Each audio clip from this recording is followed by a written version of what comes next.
नमस्कार मित्रांनो, आपल्या यूट्यूब चॅनलवरती तुम्हा सर्वांचं पुन्हा एकदा स्वागत। सुनेत्रा पवार यांच्या राजीनाम्याने रिक्त झालेल्या राज्यसभेच्या जागेवर कोण येणार यावर सर्वांचे लक्ष या 5 नावांवर लागले आहे। सुनेत्रा पवार यांच्या राजीनाम्यानंतर भुजबळ आणि मलिक कुटुंबांसह 5 नावांवर राज्यसभेच्या जागेसाठी चर्चा सुरू आहे।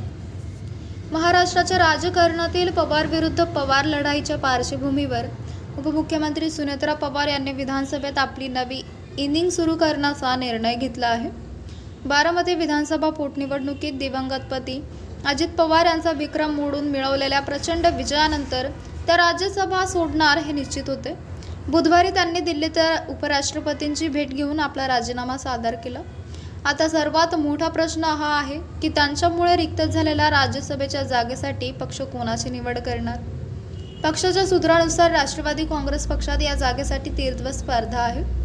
सध्या सार्वत्रिक चर्चेत असलेल्या 5 नावांमध्ये ज्येष्ठ मंत्री छगन भुजबळ यांच्या कुटुंबातील सदस्य किंवा नवाब मलिक यांच्या जवळच्या व्यक्तीचा समावेश आहे।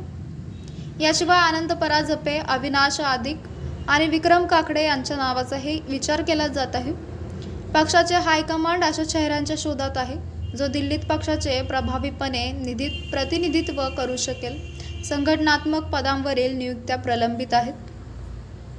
केवळ राज्यसभेची जागाच नाही तर राष्ट्रवादी काँग्रेसमधील इतर अनेक महत्त्वाची पदेही महिन्यांपासून रिक्त आहेत। सूरज चव्हाण यांना हटवल्यापासून युवा अध्यक्षपद जवळपास 10 महिन्यांपासून रिक्त आहे। विधानसभा निवडणुकीदरम्यान समीर भुजबळ यांनी मुंबई अध्यक्षपदाचा राजीनामा दिला। त्यामुळे देशाच्या आर्थिक राजधानीत पक्ष अधिकृत नेत्याविना राहील। रुपाली चाकणकर आणि महिला आयोगाचा वाद। पक्षाच्या महिला राजकारणातील एक प्रमुख व्यक्तिमत्व असलेल्या रुपाली चाकणकर यांना अलीकडेच वादामुळे आपल्या पदाचा राजीनामा द्यावा लागला। अशोक खरात याचा फसवणूक आणि लैंगिक छळ प्रकरणात सहभाग असल्याच्या पार्श्वभूमीवर त्यांनी मुख्यमंत्र्यांच्या सूचनेनुसार महिला आयोगाने पक्षाच्या राज्य महिला अध्यक्षपदाचा राजीनामा दिला।